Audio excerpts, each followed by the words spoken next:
kita semua. Perkenalkan, nama saya Dajeli Magna Bulele, Prodi S1 Keperawatan kelas A dengan NIM 03-2021-003 dari Stike Santa Elizabeth Medan. Di sini saya akan menjelaskan tentang sistem pencernaan. Esofagus atau kerongkongan, lambung, kolom usus besar, kolom usus halus, rektum, anus. Mekanisme sistem pencernaan. Baik, di sini saya akan menjelaskan tentang mekanisme sistem pencernaan.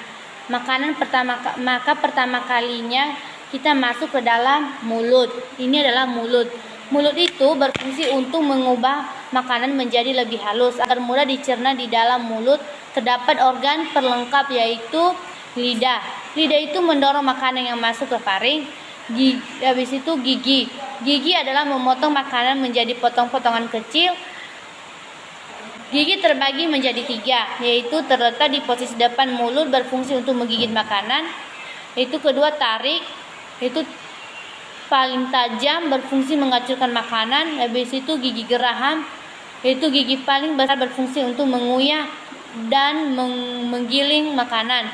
Habis itu masuk kita pada kelenjar lidah. Kelenjar lidah itu memecahkan makanan, melembabkan dan membuat lebih mudah ditelan setelah diproses. Baik, di sini saya akan menjelaskan tentang ini adalah faring. Faring sering juga disebut sebagai tenggorokan bagian atas manusia. Faring ini juga berbentuk seperti tabung dan terletaknya di belakang rongga hidung. Fungsi dari faring ini adalah sebagai penyalur, jadi udara yang masuk ke tubuh disalurkan lewat faring trakea. Habis itu esofagus. Ini adalah esofagus. Esofagus atau kerongkongan saluran yang menghubungkan mulut dengan lambung. Di dalam kerongkongan terdapat gerakan peristaltik guna mendorong makanan menuju lambung. Makanan masuk ke dalam lambung, yaitu ini adalah lambung. Lambung berbentuk huruf Z yang berukuran sekitar 2 telapak tangan. Lambung terletak di antara esofagus dan usus halus pada bagian atas. Fungsinya menyimpan makanan, mencampurkan makanan, dan di dalam lambung terdapat enzim. Itu yang pertama, enzim pepsin itu berfungsi untuk mengubah protein menjadi asam amino. Kedua, enzim Reno itu berfungsi untuk mengubah protein menjadi kasein. Ketiga, enzim HCl itu asam klorida berfungsi untuk menelan protein serta melawan virus dan bakteri yang masuk melalui sistem pencernaan. Makan yang sudah diproses di lambung menjadi usus halus. Di sini saya akan menjelaskan tentang ini adalah usus halus.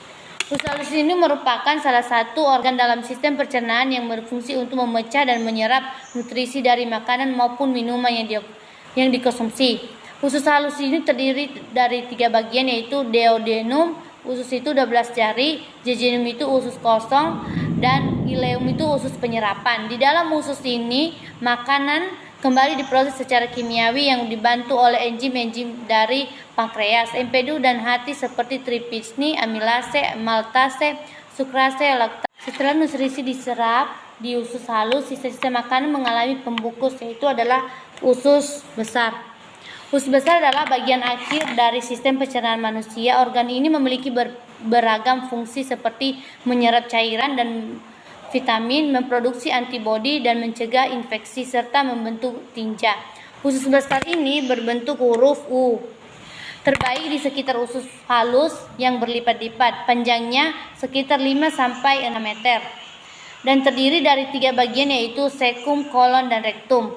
Sekum adalah kantung pada bagian awal usus besar, sedangkan kolon adalah tempat cairan dan garam diserap dan memanjang dari sekum rektum.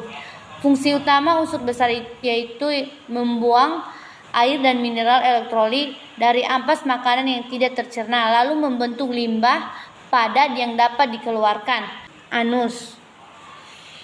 Anus itu proses pengeluaran sisa-sisa makanan yang sudah tidak dikeluarkan melalui organ anus. Anus adalah jalan pembuangan sisa makanan yang tidak terpakai oleh tubuh dan gas-gas yang berbau disebut tinja. Demikianlah pembahasan tentang sistem pencernaan. Semoga bermanfaat. Shalom.